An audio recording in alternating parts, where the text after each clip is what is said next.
Said the little lamb to the shepherd boy, do you hear what I hear? Ringing through the sky, shepherd boy, do you hear what I hear? A song, high above the trees, with a voice as big as the sea. With a voice as big as the sea.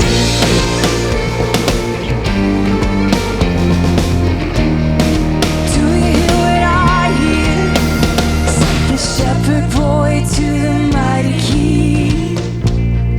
Do you know what I know?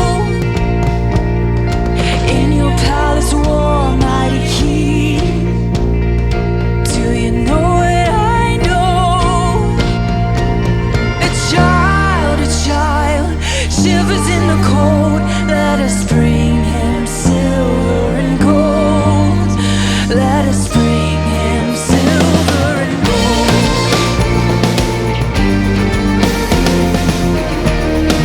Do you hear what I hear?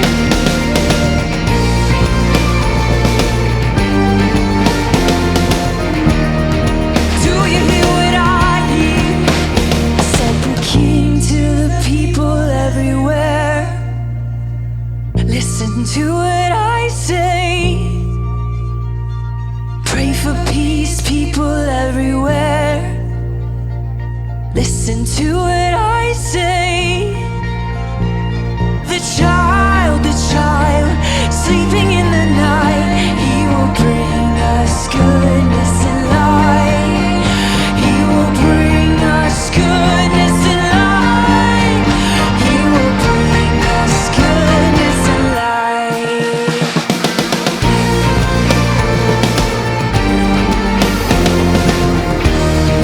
Do you hear what I hear?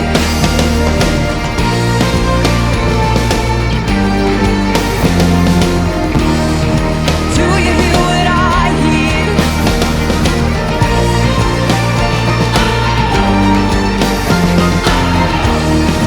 Do you hear what I hear?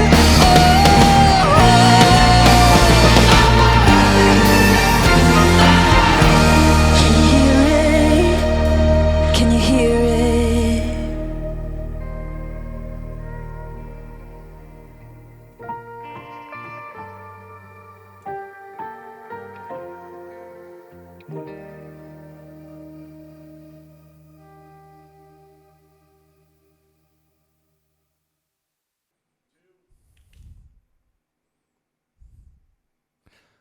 Christmas isn't what you think it is.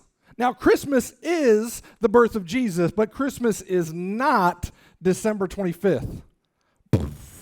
Now, so many of you are turning off the video right now and you're wondering what's going on, but stay with me. If we open up the scripture and we look a little bit closer and we understand context just a little bit more, we realize that the date doesn't really matter. I mean, some of you celebrate your birthday month. But I want today to take a few minutes and I want to take off these Christianese glasses. If you grew up in the United States, you have this understanding of Christmas that probably isn't completely accurate. See, what happens is we see all these movies, we read all these stories, we see all these pictures, and we have read the scripture, and then all of them come together, and we think it's all scripture somehow or another, and it just isn't. It isn't accurate the way we see Christmas. I grew up in Ohio. I grew up and at Christmas you had snow. We had little piles of snow. We had big piles of snow. Snow. We had snow everywhere all the time for every reason. And it felt like Christmas, right? Like Santa Claus, he comes on a sleigh. He has to have snow to get us there. He's got his big red coat to keep him warm. And then I moved to North Carolina. And we normally don't have snow. It's wet often, sometimes it's cold, but it just never really felt like Christmas to me. And I've lived down here 20 years now, and I'm like, what is going on? Why does it not feel like Christmas? And then it dawned on me after I went to Israel one time that Christmas doesn't need snow. When Jesus was born in Israel, there wasn't any snow. So the way I understand Christmas already is just messed up. So what I want to try to do is give you a little context so that you can see the story a little clearer. I'm going to give you some background information, and as you run through this, I want you to read Luke chapter 1 and Luke chapter 2 after we're done, and see if you can see it with these fresh eyes. Because when Jesus was born, Rome was in charge of the world. I mean, it was in charge of every known place in the world. And if you were Roman, this is fantastic. If you're Jewish, it is very bad. I mean Nazi Germany bad. Rome hated the Jewish people. I mean, they wanted to get rid of all of them. They found new ways to kill them. They chased them out of every city that they could. So then we've got this whole picture of understanding like the Jewish people were hated. Jesus was a Jew, so what else do we need for the Christmas story? Let's think about this. We need a teen virgin girl who is married but has not ever consummated their marriage. Now, you got to understand one thing about what's going on here in the Greek culture or in the Jewish culture, because they're Jewish, is when you were betrothed, it was so much more than us today when we're engaged. They had taken all of the legal steps to be married already. They just hadn't taken the physical step. So imagine you're Joseph and your fiance comes to you, who's a teen girl, and she says, I'm pregnant, but it's the Holy Spirit. You're not that funny. I don't think that's a funny joke. Don't be telling me these jokes. Today's not the day, right? Like, I have 2 daughters, and if they came to me and said, Dad, I'm pregnant, but it's by the Holy Spirit, it's like, we need to invite the Holy Spirit over for dinner tonight because we're going to have some words. So Joseph hears this. First of all, she's willing to become pregnant. She knows what comes along with this. Now she tells Joseph, her fiance, what's going on. And now Joseph hears this, and he knows he's got 3 options. And he takes the least hurtful option. And what he does is, being the good man that he is, he steps in and he says, okay, I will say that it's my son, even though everybody knows that it's not. And I will raise this son as my own. First stepdad here, doing a great job.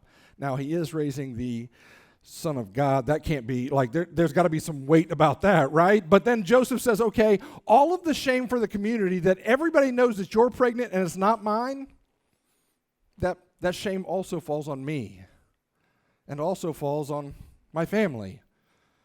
Now, if you're reading in Luke chapter 1 and 2, you see that Caesar Augustus issued a decree that everyone needs to go to their hometowns for a census. So Joseph, being part of the line of David, takes Mary with him because they are married, and they go home. How would you like the first time that you introduce your fiance to your in-laws, and it'd be the first time that you're like, she's pregnant, and it's not mine? That can't be fun, right? I mean, think about this. The first time the in-laws ever met Mary, she was pregnant. And if their son was the good boy that they raised, it couldn't be his. So all of a sudden, everything changed. The hospitality in the Jewish community was exceptional. If anybody didn't have a place to stay, you could just sleep on the floor anywhere at any time. Then all of a sudden, there's no room for you at the house. But I see room on the floor. I see room over there.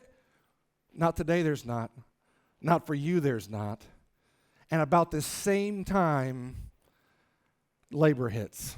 And Mary's like, Joseph, we got to find a place, right? We got to find a place. So he starts looking around, and if you've been to Israel, you realize there are not many trees, but what they do have in abundance is stone. So what they used was a cave, and the cave was where they kept all of their animals. It was the barn. So they went there, and they found a place, and they just moved right in.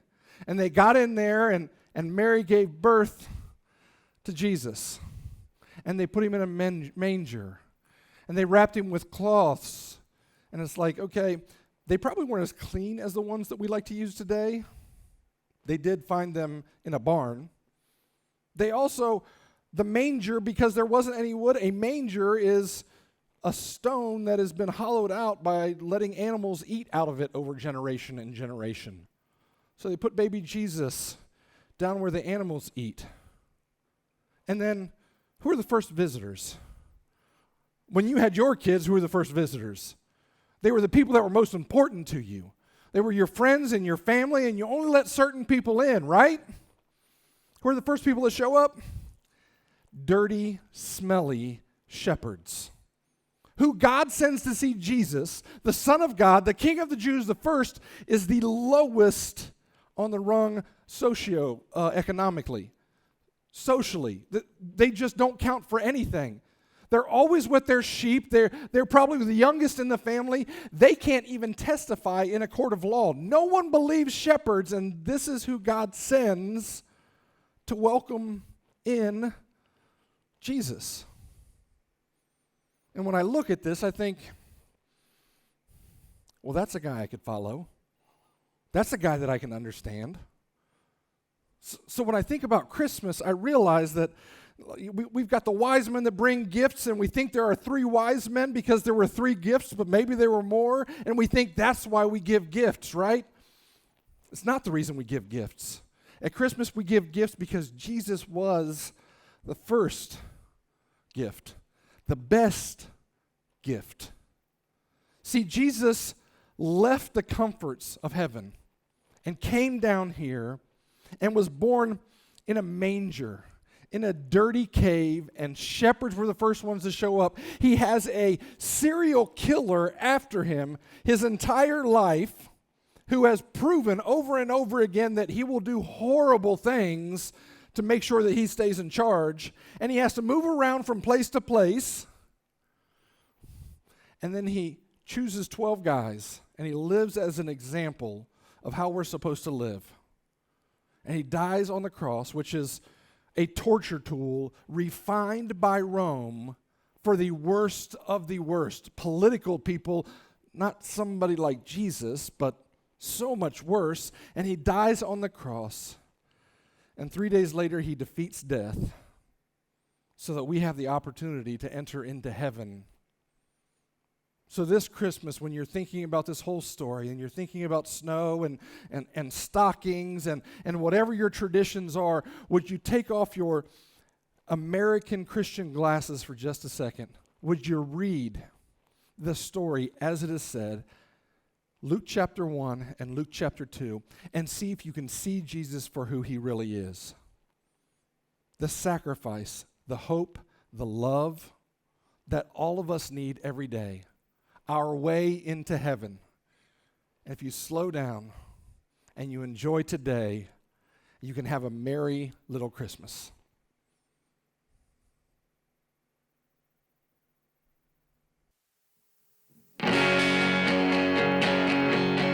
Have yourself a merry little Christmas. Let your heart be light. From now on